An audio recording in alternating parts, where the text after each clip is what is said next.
Capital investment last year reached a level of almost $31 billion.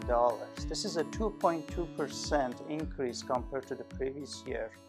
And when we talk about capital expenditure, we are referring to the sectors like oil, gas, oil sands, as well as emerging resources.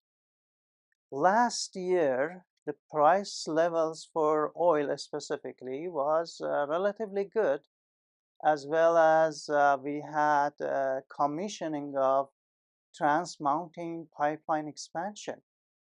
Those two factors created some boost in investments, specifically in oil sands and conventional oil.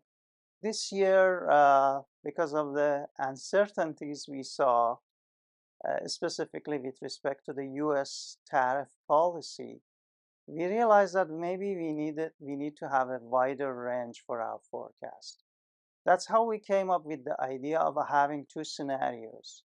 One is the base case, as you mentioned, and this is kind of business as usual, but with some tariff uncertainty.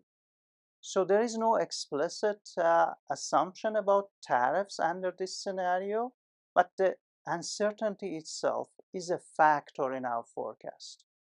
The second scenario is, we call it tariff case. Under this scenario, we have an explicit assumption with respect to the tariffs. We assume that there will be 10% tariffs on oil and gas and 25% on other Canadian goods. Last year, we engaged an external consultant in order to evaluate the resource and reserves in Canada, specifically for Alberta, specifically for conventional, unconventional, as well as oil sands. The new data shows that, based on this evaluation, the reserves levels in Canada has doubled, and that has improved the global ranking of reserves for Canada from 15th place to the 9th place.